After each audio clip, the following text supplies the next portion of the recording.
vós? Obrigado por terem vindo, pela vossa coragem, por aceitarem este desafio de passarem uma semana connosco. Queria cumprimentar não só este auditório, como todos os outros que neste momento estão abertos, com gente dentro, com expectativas. Queria cumprimentar os ouvintes da RCS também e todos aqueles por este mundo fora, parece que nos escutam através da Hope Channel. Um abraço para todos, claro.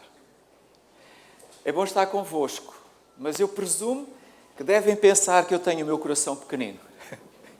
Podem crer que sim, que eu tenho, muito pequenino, pela responsabilidade de partilhar convosco verdades que são eternas e que às vezes nos passam ao lado porque ou não nos interessa ouvir ou estamos cansados de ouvir falar de saúde e, curiosamente, os que estão mais cansados de ouvir falar de saúde são aqueles que precisam mais de ouvir falar de saúde. Mas pronto, o nosso objetivo esta noite é sintonizar-vos com algo de particularmente importante. Quando nós olhamos para os slides, e vamos ter muitos esta noite, eu confronto-vos com esta escritora americana, Annie Dillard, que um dia, ao contar uma pequena experiência, uma história com uma senhora de idade, ela lhe dizia que parece que a gente foi só postos para aqui. E pior do que terem sido postos para aqui, não há quem saiba porquê. E ela, ao dizer isto, ela estava, no fim de contas, a falar ou a transmitir uma ideia que nos acompanha a todos, que são perguntas que nós dizemos eternas, porque nos preocupam a todos. Quem somos? De onde viemos? Para onde vamos? Eu gostava de completar esta última. Não é só para onde vamos, é qual é o propósito da vida. E estas são perguntas que penso que todos nós fazemos.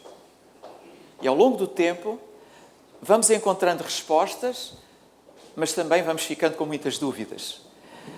Uma existência plena e saudável só se consegue entender se nós soubermos de onde vimos e para onde vamos. Senão não vale a pena. Porquê é que devemos nos preocupar com aquilo que comemos? Se dormimos o que não devemos, se fazemos exercício ou não, se somos saudáveis ou não. É uma passagem.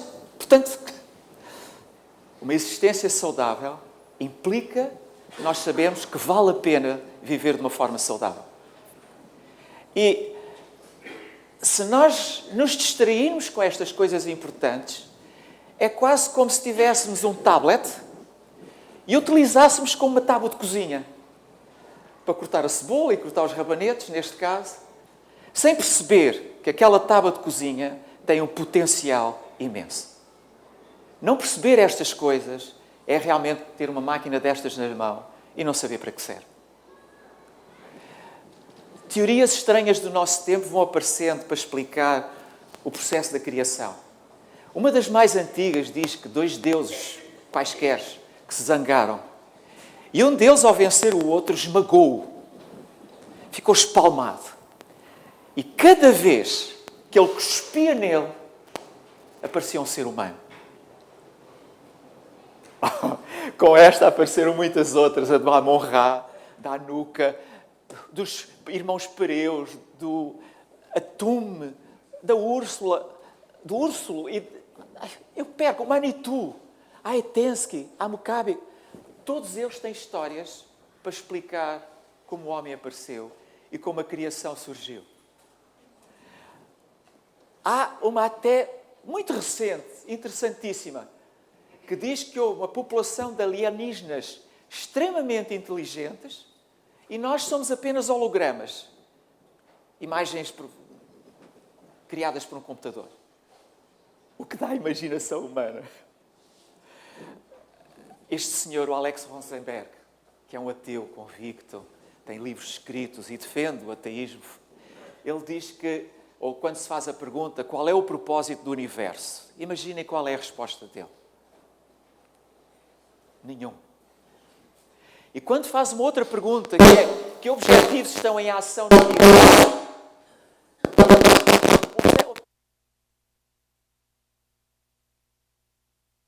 Imagina. Nenhum. Para este ateu, não há nenhum objetivo. E este sentido materialista da vida é chocante. Ele até tem uma frase muito engraçada. Se por acaso alguns de vós ficardes deprimidos, porque realmente a vida é um passar e mais nada, ele diz...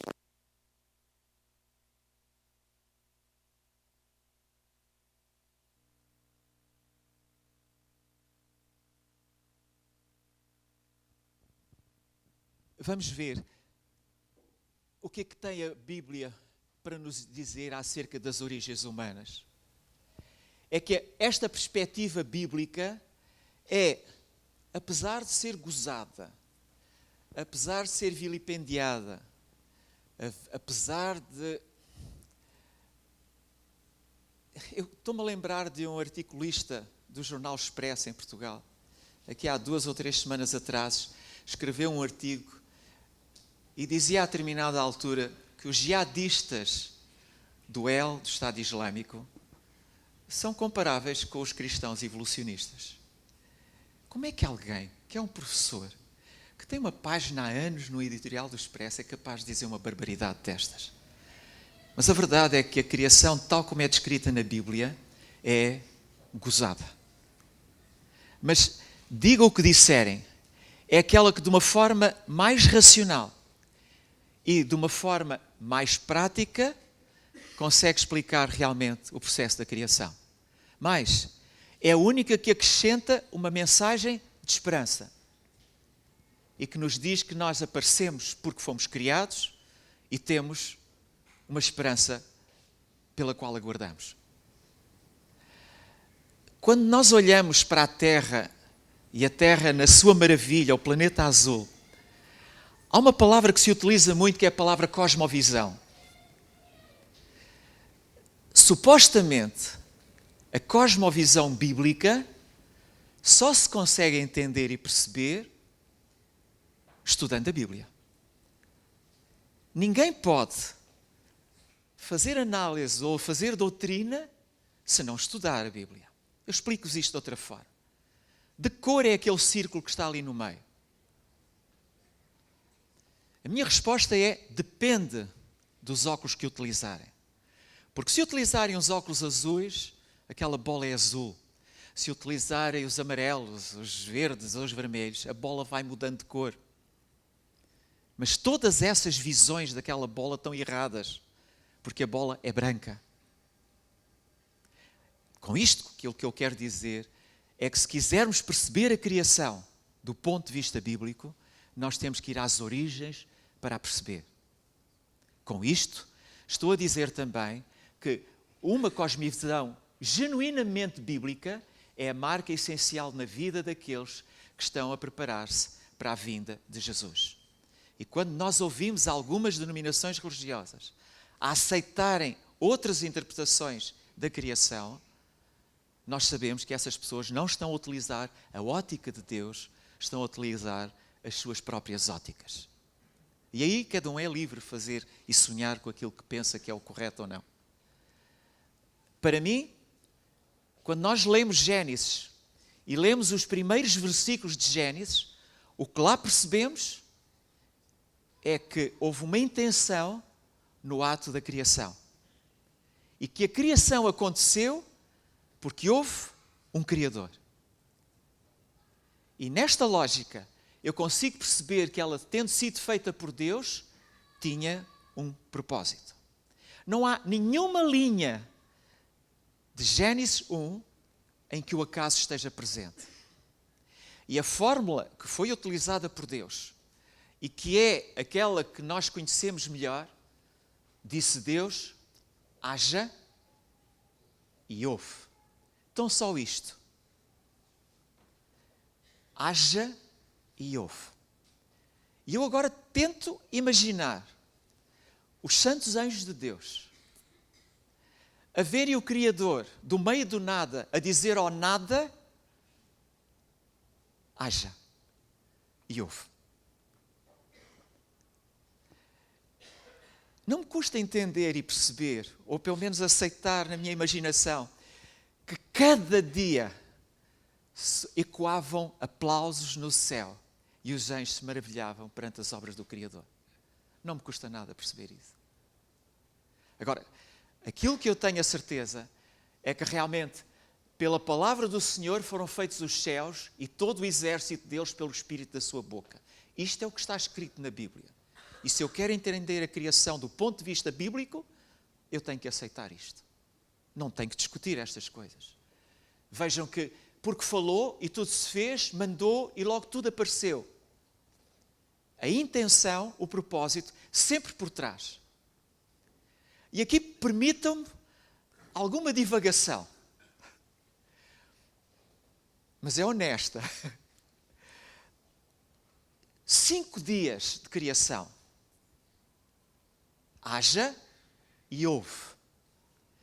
No 6º dia, houve também um haja e houve.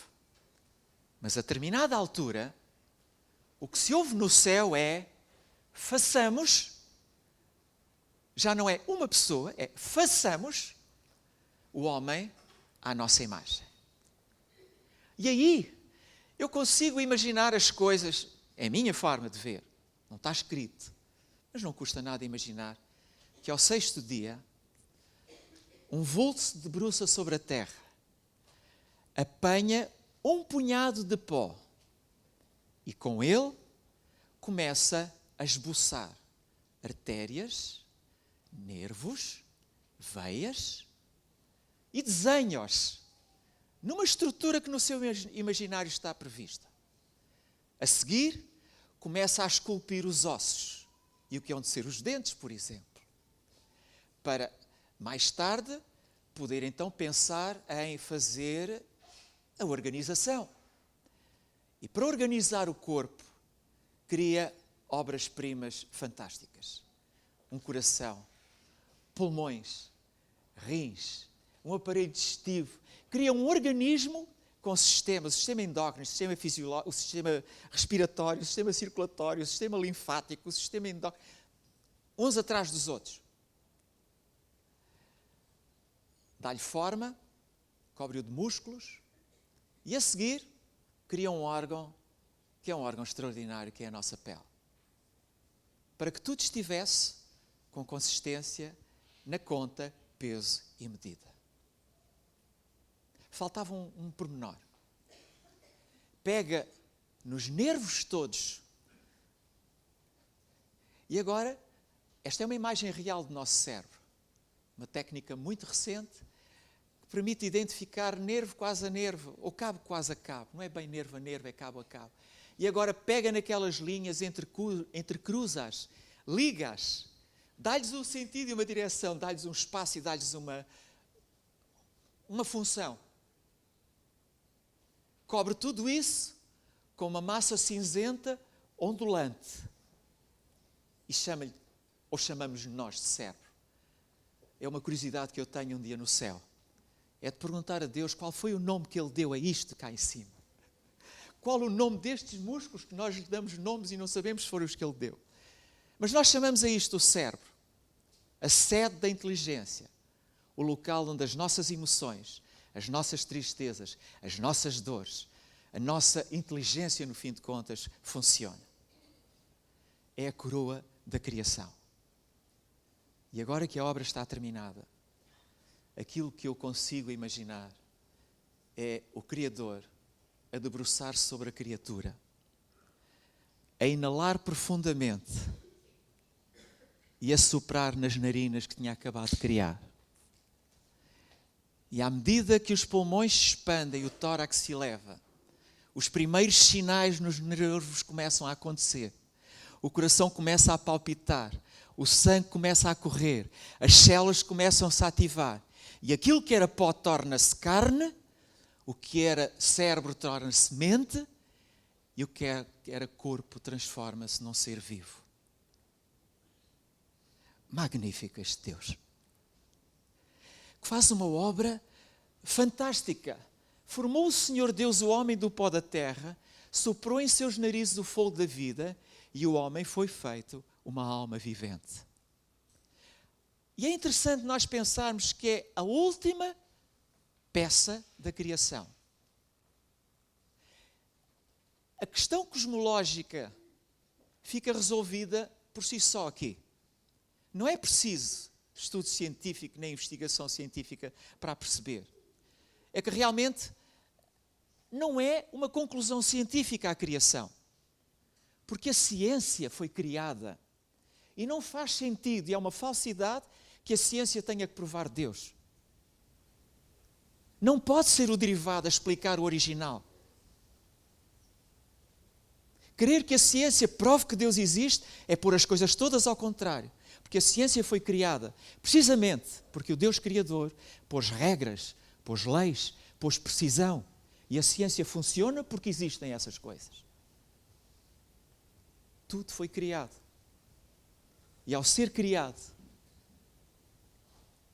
tentar que realmente as coisas apareçam aos nossos olhos ou à nossa mente, porque alguém descobriu uma prova científica, é errar.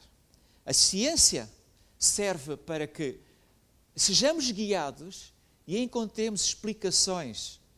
Agora, ninguém tem o direito de discutir dogmaticamente coisas que só pela revelação divina se tornam conhecidas. Eu gosto da ideia de Voltaire. Imaginem Voltaire a dizer uma coisa destas.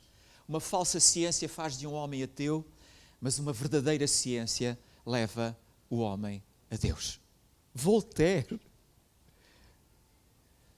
Eu acho extraordinária esta frase, mas há uma coisa que não queria que esquecessem. É que a revelação feita por Deus acerca do processo da criação é algo que chega até nós e, quando nos perguntamos ou tentamos perceber se foi uma descoberta, não é uma descoberta, é uma crença. Não se explica, aceita-se. E também não é uma dedução, é uma confissão. Porque pela fé entendemos que os mundos, pela palavra de Deus, foram criados, de maneira que aquilo que se vê não foi feito do que é aparente. Se algum dia tiverem problemas com a criação, é porque a vossa fé está em causa. Nós aceitamos a criação porque Deus diz que assim o fez. Não porque a ciência tenha que aprovar. Eu olho para esta frase, os céus e a terra e todo o seu exército foram acabados. Foi o homem, a última peça da criação. E descansou Deus no 7º dia de todo o trabalho que tinha feito. Foi mesmo a última coisinha que aconteceu. Depois da terra, com a sua abundante vida animal e vegetal, ter vindo à existência, o homem, o clímax da obra do Criador, e aquele para quem a bela terra tinha sido preparada, foi trazido à cena. Foi-lhe dado domínio sobre tudo o que os seus olhos podiam contemplar. Pois disse Deus, façamos o homem à nossa imagem. Ellen White é uma das autoras mais traduzidas em todo o mundo. Tem textos de uma beleza notável, que nos ajudam às vezes a entender o que está escrito na Bíblia. Então, conforme a nossa semelhança, ele foi feito e domina sobre a terra. Somos a menina do olho do Criador. Somos a obra-prima do Criador. Quando aquela senhora idosa dizia, para que foi, naquela gramática mutilada, né? Fomos deitados para aqui, ela ignorava isto, que nós somos a obra-prima da criação. E hoje em dia é interessante perceber isso, porque durante muito tempo nós pensámos que a criação, o processo da criação era a terra e parava por aí. Nós hoje olhamos para os céus e olhamos para o microscópico e descobrem-se todos os dias coisas novas do infinito. E é interessante que, apesar de tudo isto, há quem esteja e insista em distorcer as coisas. Deixem-me dar-vos só uma piada. No fim de contas é uma piada. Quantas estrelas existem na Via Láctea, a nossa galáxia? calcula-se qualquer coisa como 200 mil milhões de estrelas. Se nós tivéssemos uma máquina de contar estrelas, que contasse uma estrela por segundo, durante 24 horas, 7 dias por semana, para conseguir localizar, ou identificar, ou referenciar pelo menos todas as estrelas, nós precisaríamos de uma coisa como 6.337 anos. As da Via Láctea. Em 2003, os cientistas apontaram Hubble para uma zona negra no céu que, por ter poucas estrelas, se pensava que tinha poucas estrelas. E ao fim de 5 meses e de 8.000 fotografias, descobriram naquele buraco negro 10.000 galáxias que se chocavam umas com as outras, que se espraiavam pelo céu imenso, que rodavam com milhares de estrelas. E uma coisa que se faz hoje em dia, é como tudo, quantas estrelas realmente devem existir no céu? E provavelmente esqueceram-se de outras tantas. Mas esta é uma previsão dos homens. E nas previsões dos homens, há uma constatação muito engraçada que eu gostava de partilhar convosco esta noite também. Tudo o que se passa no cosmos é de uma exatidão imensa. Nada pode falhar. Se alguma coisa falhar, supostamente, a nossa sobrevivência está em causa. Qual é a probabilidade de as coisas existirem tal como existem hoje, se houvesse uma desafinada? Alguém imaginou isto? Se nós cobríssemos a América com moedas que fossem da Terra até à Lua, a 380 mil quilómetros, e depois cobríssemos mais 1.000 milhões de outros territórios iguais, e agora pegássemos numa moeda pintada de vermelho, puséssemos ali no meio delas todas, tapássemos os olhos de alguém e pedíssemos para esse alguém encontrar a moeda vermelha, a probabilidade dele poder encontrar a moeda vermelha era de 1 para 40. Portanto, 10 com 40 zeros a seguir. É uma coisa infinita, inexplicável, com probabilidade impossível.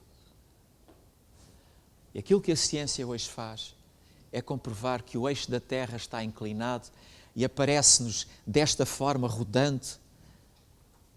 É engraçado que se o eixo da Terra não estivesse assim, as coisas não aconteciam como são. Se a Terra não rodasse à velocidade a que roda, as coisas não aconteciam assim.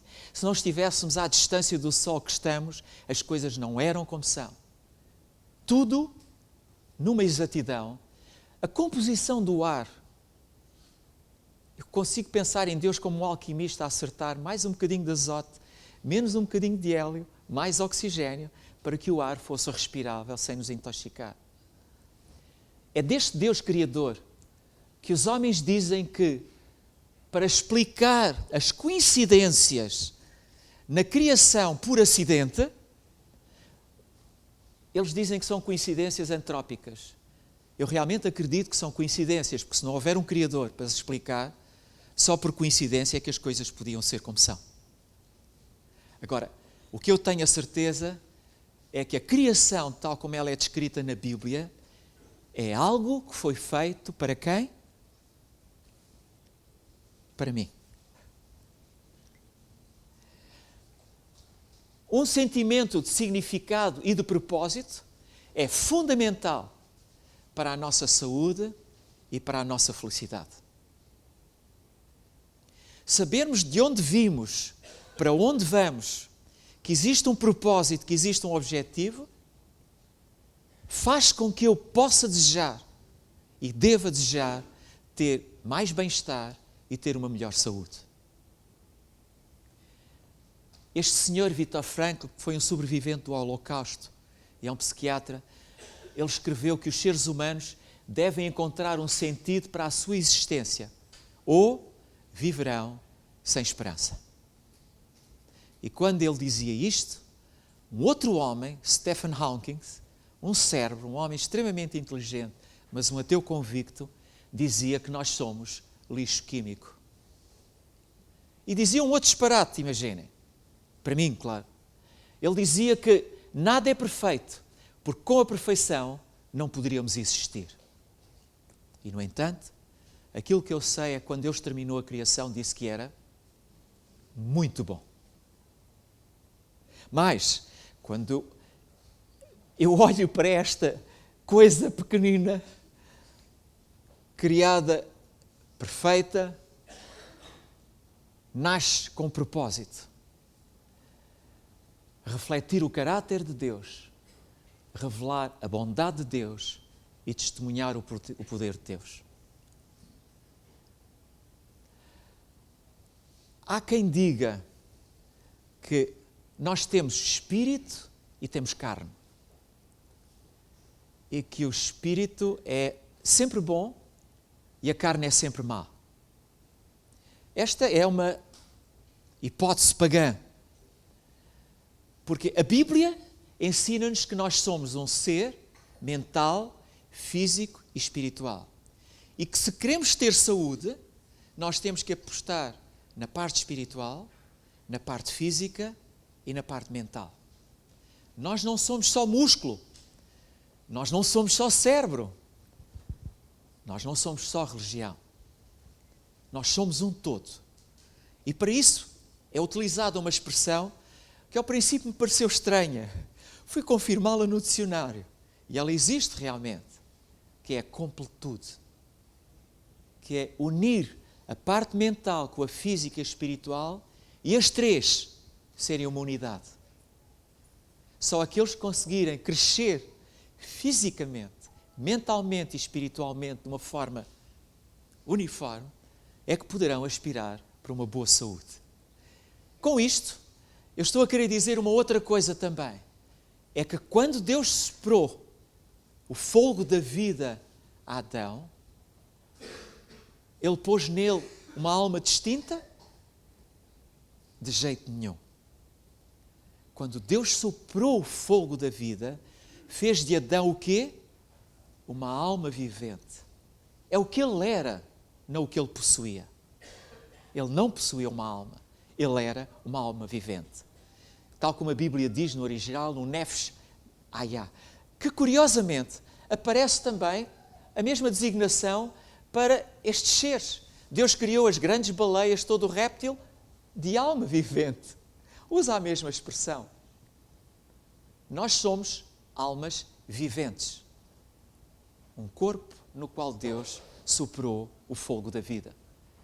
E é entendendo isto que nós conseguimos perceber o que vem a seguir.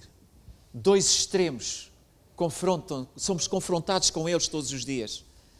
São aquelas pessoas que acreditam que somos espírito, o espírito é bom, aquela história de espírito é bom e a carne má, e que se o corpo é mau, então há que o sacrificar, porque sendo a alma pura e está presa dentro do corpo, então vamos martirizar-nos,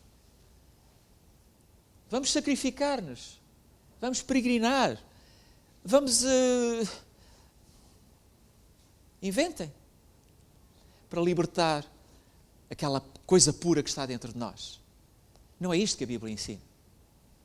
E também não ensina que nós devamos desprezar o nosso corpo. Martirizá-lo a que propósito? Porque aquilo que está escrito é que não sabeis vós, não sabeis que o vosso corpo é o templo do Espírito Santo, que habita em vós, proveniente de Deus, e que não sois de vós mesmos? Mesmo no mundo caído, nós não deixamos de ser criaturas de Deus. E como criaturas de Deus, devemos cuidar da obra-prima da criação. É por isso que nós não aceitamos também aquela outra teoria materialista de que nós somos só moléculas em movimento. Não há espírito em nós. É tão errada uma quanto a outra, porque a Bíblia é muito clara. Nós somos uma entidade com 3 aspectos indissociáveis. E repetimos isto: físico, mental e espiritual. E insisto porque a saúde inclui todos os aspectos do nosso ser. E esta semana nós iremos falar de várias vertentes da nossa saúde. Porque é importante que nós estejamos mentalmente vigilantes. É importante que nós estejamos emocionalmente ajustados para que as nossas relações sejam boas.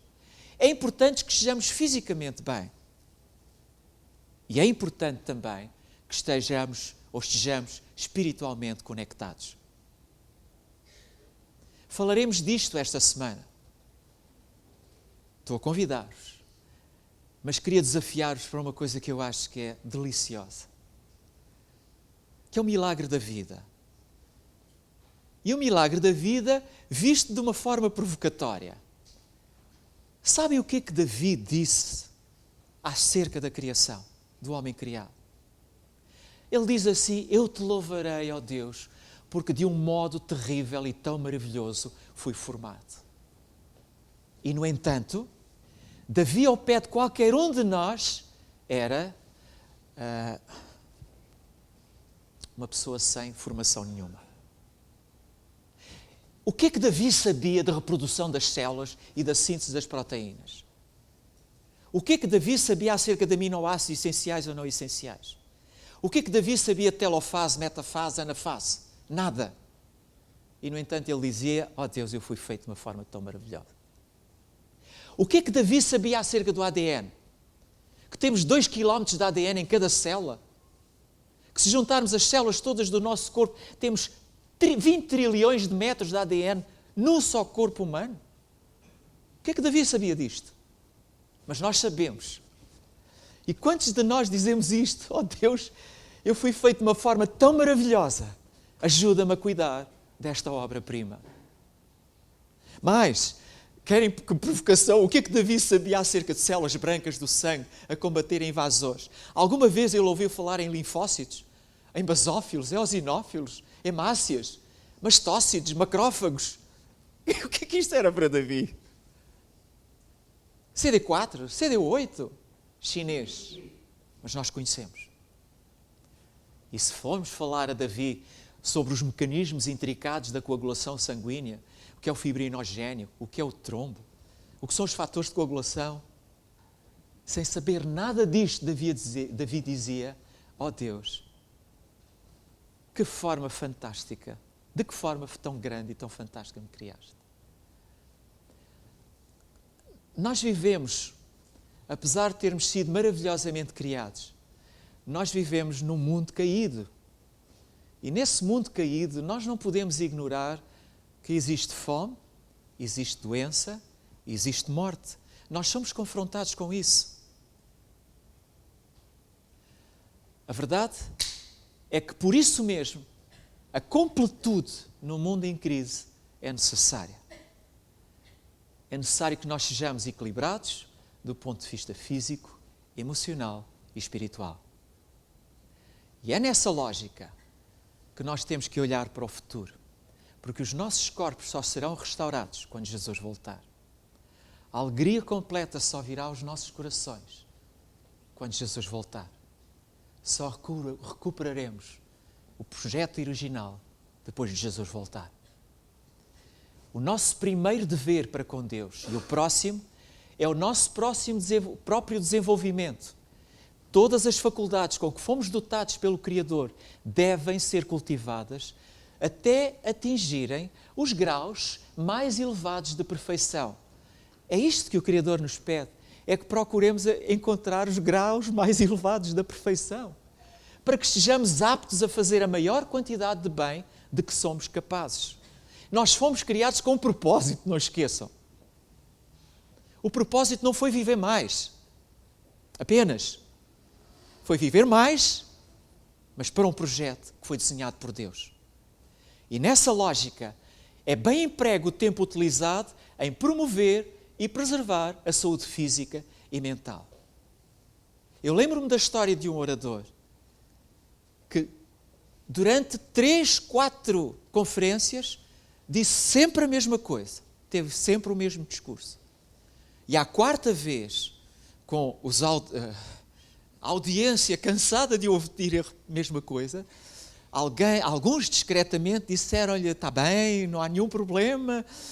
Então, porquê que vocês me perguntam? Porque, não sei se já se apercebeu, é a quarta vez que repete o mesmo assunto. Isso não é de propósito. E a pergunta é, propósito porquê? A minha questão é, quantos de vocês já mudaram a vossa atitude? É que enquanto não mudarem a atitude, eu vou repetir sempre o mesmo discurso. Eu prometo não vos falar amanhã disto outra vez. Mas só vos queria dizer é quando esta senhora dizia, eu não sei o que é que nós estamos cá a fazer. Fomos deitados cá para baixo. Nós, que acreditamos na criação, do ponto de vista da cosmovisão bíblica, nós podemos dizer, eu sei porque que cá estou. Eu sei que estou cá para experimentar a vida em toda a sua riqueza. Eu estou cá para desfrutar a vida em toda a plenitude. Eu estou cá para conhecer o amor de Deus em toda a sua beleza. É por isso que eu estou cá. Não é para ter carros, não é para ter casas, não é que isso seja proibido. Eu digo muitas vezes, nós não somos teres. Não interessa se temos amigos, não interessa se temos carros, não interessa se temos isto ou temos aquilo. Nós não somos teres, nós somos seres, criados à imagem de Deus. A coisa mais bela que Ele criou. Há, dentro de muitos de nós, uma dor profunda. Aquilo que nós sabemos é que a pessoa que melhor sabe preencher os vazios que vão dentro da nossa alma é quem nos criou, porque nos conhece. Quando deixamos Deus entrar dentro de nós para preencher os vazios da nossa alma, passamos a ter realmente uma razão para existir. E a vida passamos a desfrutá-la de uma forma diferente, porque a nossa existência é um milagre e a vida é um presente. Perguntem às pessoas que estão a perder a vida, perguntem às pessoas que veem a sua existência ameaçada, se para elas é ou não é um presente, se é ou não é uma dádiva à vida. E como presente dado do céu, nós deveríamos cuidar dele o melhor possível. Somos administradores do presente da vida. Somos nós que cuidamos. É a nós que cabe essa responsabilidade, a mais ninguém. Quando nós olhamos para a criação como obra-prima de Deus e percebemos que nós somos um dos propósitos, o que me apetece é perguntar o que é que eu ando a fazer? O que é importante para mim? Serei eu capaz ou não de acreditar que fui criado à imagem de Deus para um dia ser restaurado à sua imagem de novo? Acredito nisso. É que só nessa perspectiva é que vale a pena preocupar-nos com a nossa saúde.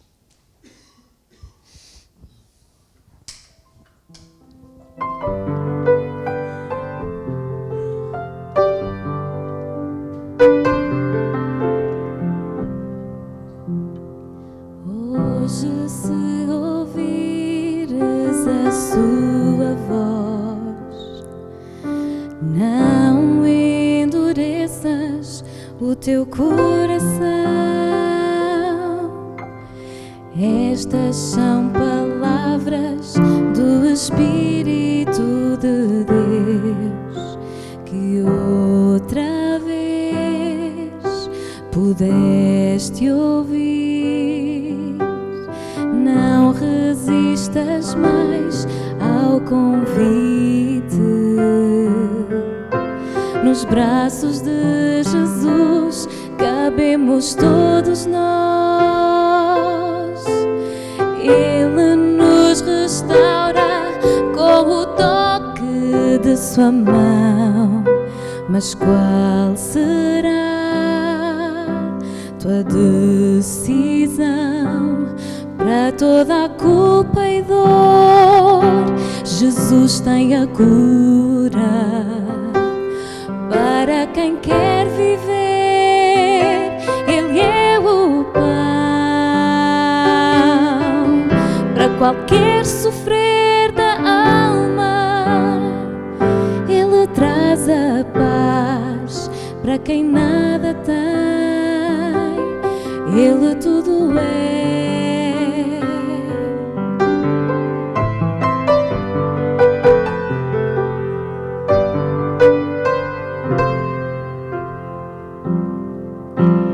Não resistas mais ao convite.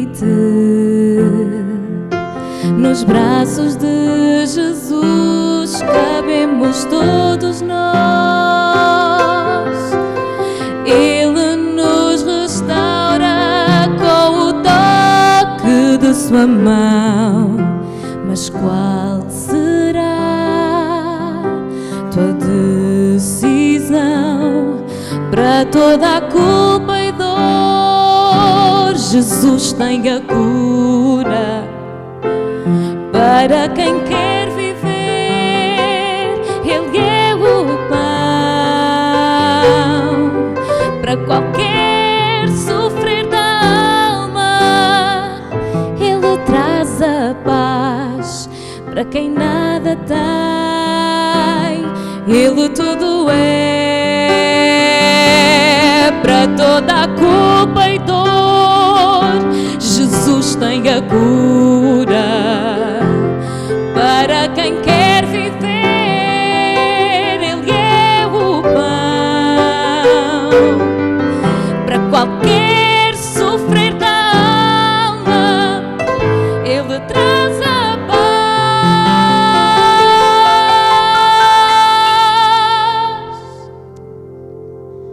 Para quem nada tem, Jesus Cristo é tudo.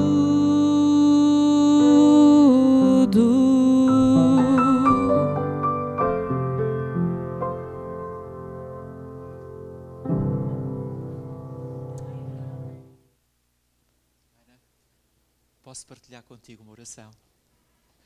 Podemos inclinar as nossas cabeças? Ó Pai, esta noite ajuda-nos a adormecer na certeza de que Tu vais voltar e vais nos restaurar a todos no projeto primitivo. Ajuda-nos a acreditar nisso firmemente, mesmo não tendo nada, sabendo que Tu nos dás tudo quando nós precisamos. Em nome de Jesus te agradecemos e suplicamos. Amém.